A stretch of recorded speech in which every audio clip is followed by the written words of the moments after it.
The engines were finding life difficult. Workmen were mending the viaduct on the main line. The arches needed strengthening. The Fat Controller did not want to close the railway while the work was done, and so repairs took a long time.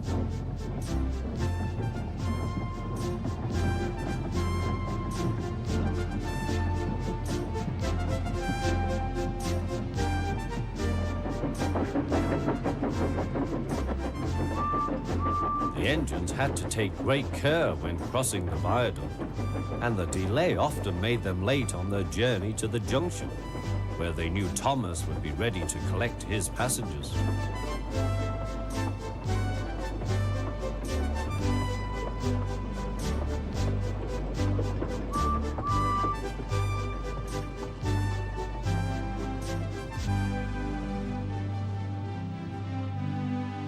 Thomas grew crosser and crosser.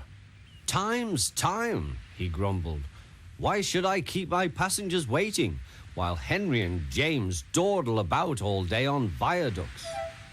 "Don't blame me," snorted Henry. "If we hurried across the viaduct, it might collapse, and then you'd have no passengers at all. What would you do then?" "Run my train on time for one thing," retorted Thomas. He hurried away before Henry could answer. Bertie was impatient too. He was timed to arrive just after Thomas. His passengers found that instead of going straight from the bus to their train, they were kept waiting till Thomas arrived. Soon Bertie grew cross with Thomas. "Late again," he remarked, as Thomas panted wearily in.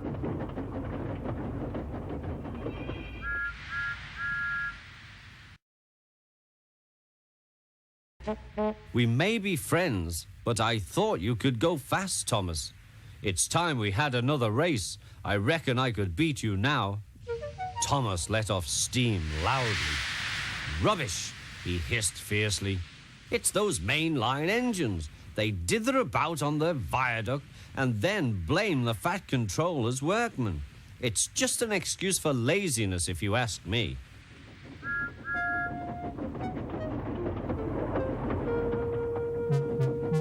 One day, James was later than ever at the junction. "I'm sorry, Thomas," he puffed. "I was held up at the station, and the viaduct made it worse." "It's lucky for you I'm a guaranteed connection," grumbled Thomas. Before James could answer, he puffed importantly away. Come along," he panted to the coaches. Annie and Clarabel did their best, but Thomas soon found that he couldn't save much time. Suddenly, Thomas saw Bertie ahead. His radiator was steaming. "What's the matter?" asked Thomas. "You should be at the station by now. You're late." "I feel dreadful," moaned Bertie. "All upset inside, and driver says he can't make me better." "Thank goodness you're late too. Can you take my passengers, please? They'll never get home otherwise." "Of course," agreed Thomas. He now felt sorry for Bertie and promised to get help at the next station. Thomas set off again.